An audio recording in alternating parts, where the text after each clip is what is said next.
Hey everyone, Andrew here with another point, and this is my 4th episode of my What is Consciousness series. And before I get too deep into this, I want to kind of talk about something I was thinking about before making this video.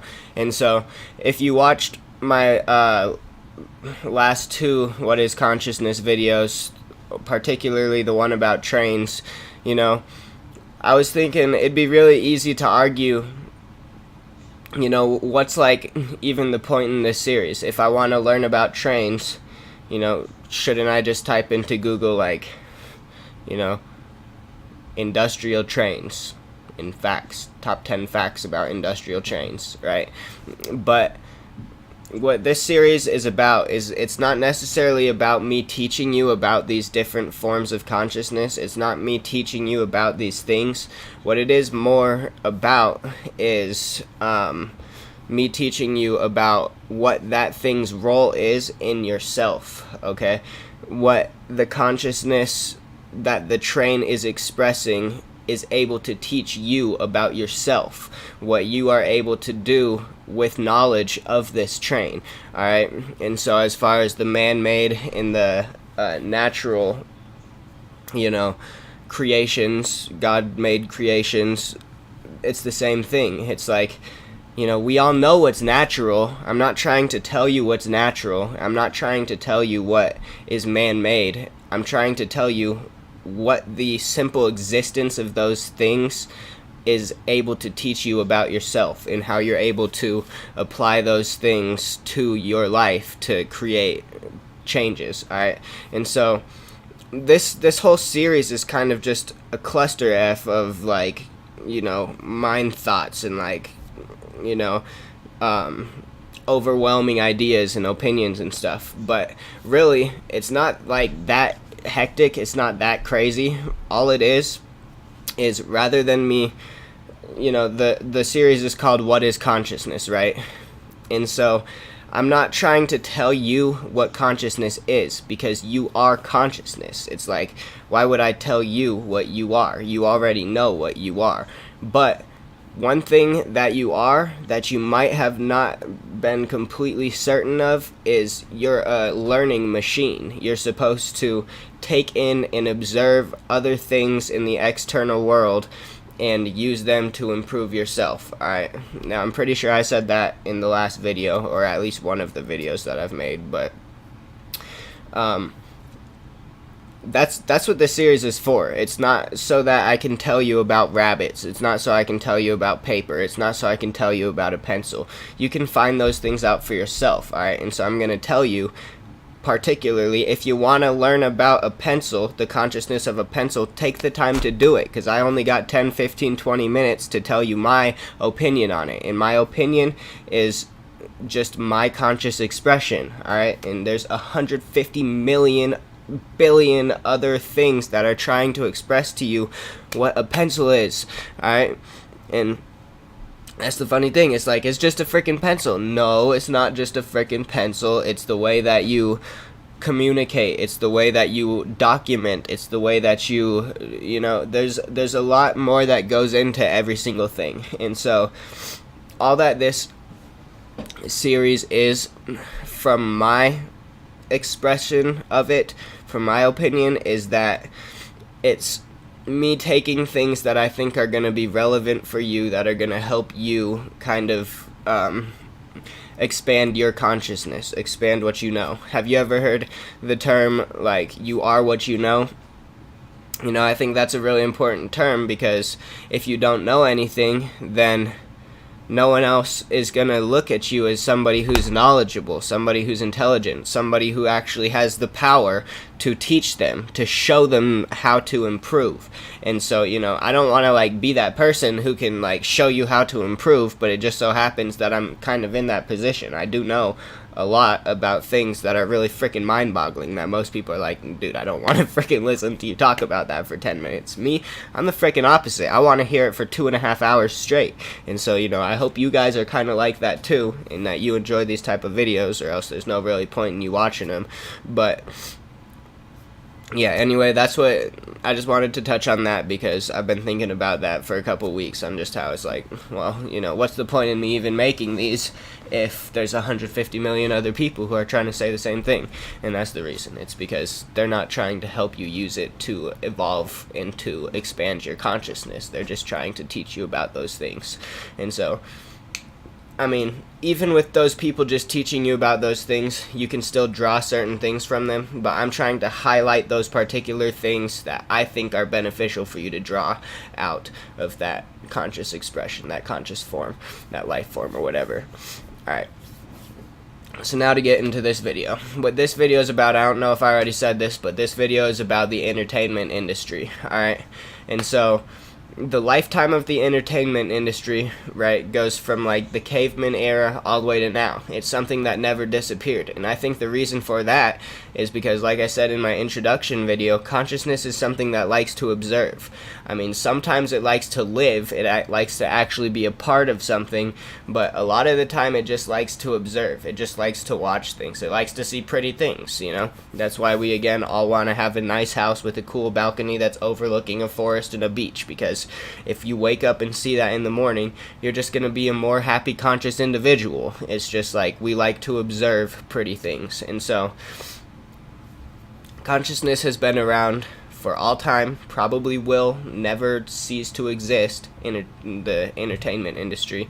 And yeah, so as far as the lifetime of it goes, there's the cavemen, there's, they played their games, I'm sure, and they actually started art with the cave wall paintings and the drawings and stuff like that. And like I said, I'm sure they had their board games, their ways to entertain, their ways to pass time, alright?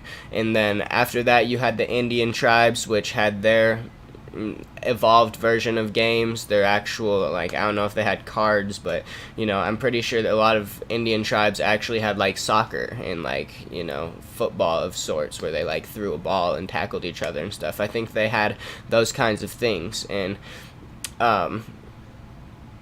there's a lot of things that kind of do and kind of don't fall under the entertainment category, which is, like, war. It's like, you could say that war is entertaining, like you just went out and decided that you're gonna have war with some other tribe because you thought it'd make time go faster. I mean, there's probably people like that, but it's just like there's two different kind of fields of entertainment.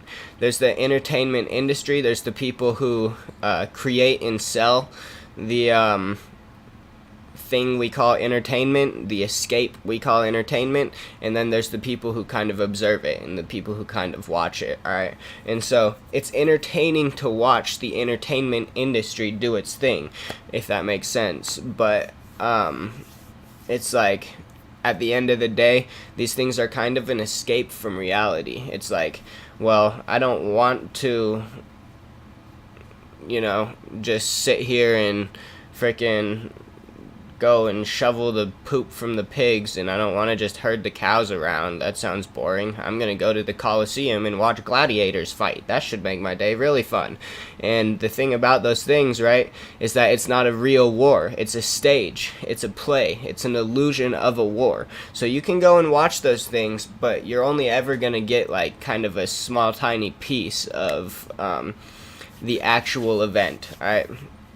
And so that's what the entertainment industry is. Sorry, I'll get back to the lifeline of the entertainment itself in a second, but that's what the entertainment industry is it's the capturing of a certain set of events, a certain kind of conflict, a certain build-up, and a certain, set of emotions. That's why you have, like, the intro, and then you have, like, the first conflict, and then you have, like, the climax, and the second conflict, and then the resolution, and then the outro.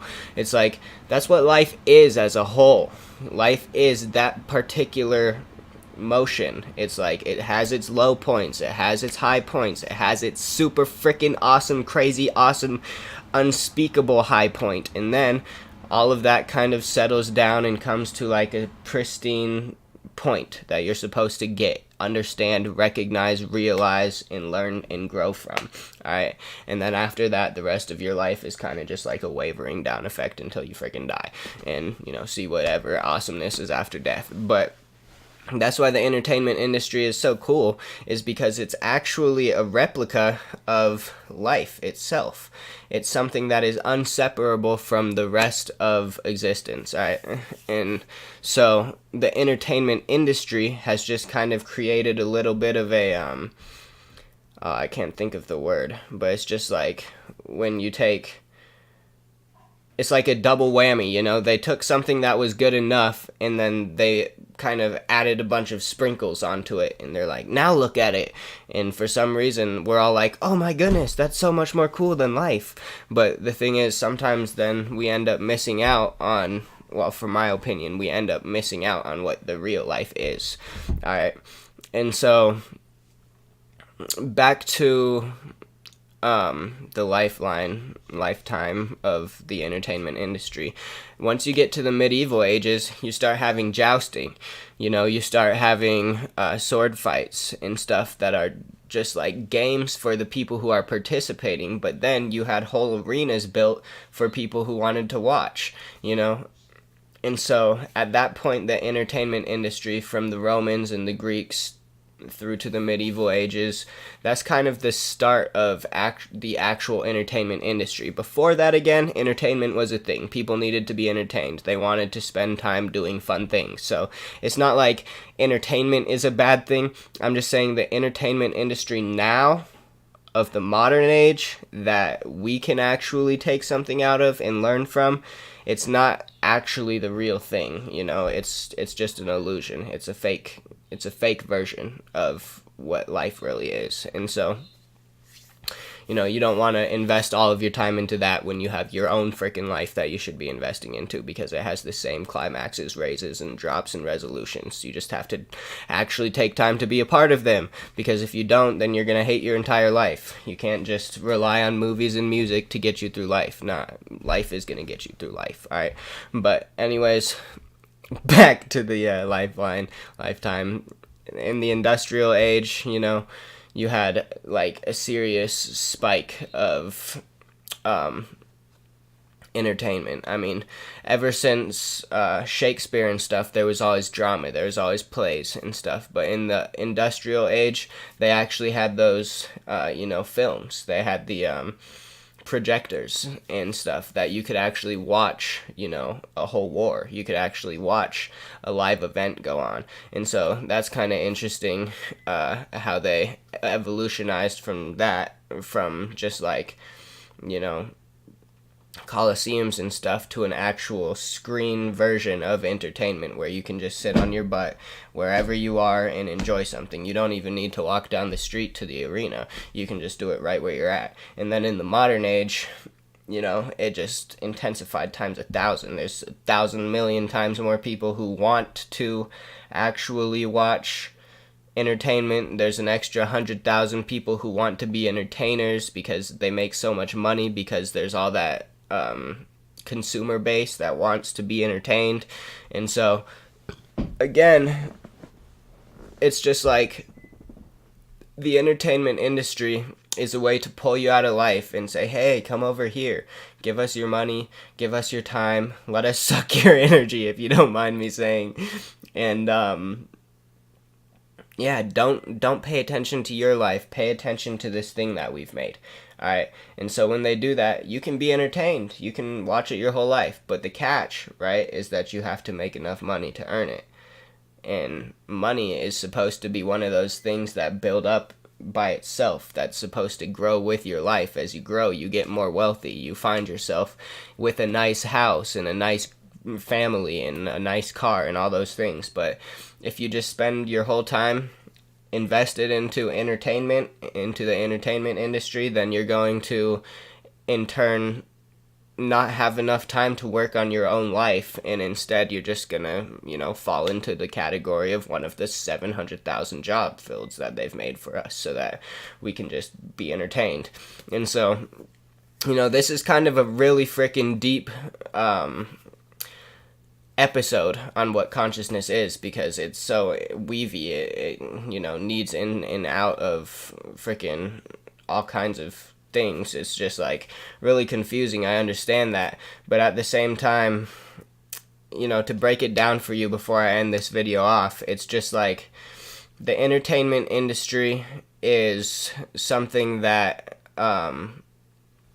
what it's trying to express during its lifetime is, hey guys, life sucks, so come watch a fake version, And again, I'm not saying that it's a bad thing, because entertainment itself isn't bad.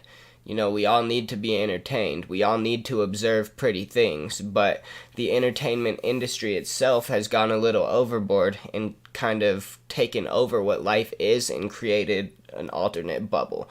And so, I don't know if like with virtual reality and stuff coming out that we're going to fully take over the entire reality that God made and just make our own reality, but, I don't see that working very well. I don't see that falling over very well. It's like, well, we're all living in a virtual reality. What are the people outside going to do?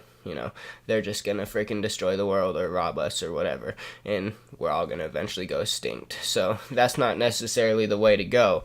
The better way to go is to actually, in my opinion, the better way to go is to actually learn how to enjoy life. Not to enjoy the entertainment, not to enjoy the things that we observe, but to enjoy life, to enjoy the present moment, whatever you have right now, wherever you're sitting, to enjoy that.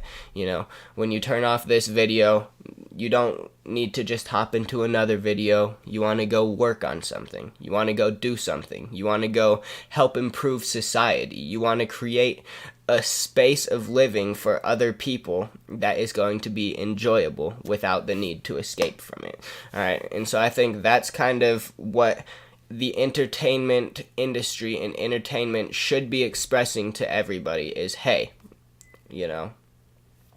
look, y'all's lives are freaking garbage, so garbage that you need to completely find a substitute. All right, and so hopefully we can grow out of that. If not, it may just end up being our demise. So, this is a really freaking deep video on what consciousness is, but I don't know, I was just kind of guided to talk about it, and I had to take a couple takes to even try and make it something that could make sense to a viewer. But I hope that it did make sense. I hope you got something out of it. And I hope you enjoyed the video, even though it's probably really confusing anyways. I hope you like me and that you enjoy confusing things. Alrighty, guys. Peace out. I hope you have a great night, great day, great evening, great morning, whatever it may be. And I'll see you next time. Peace out.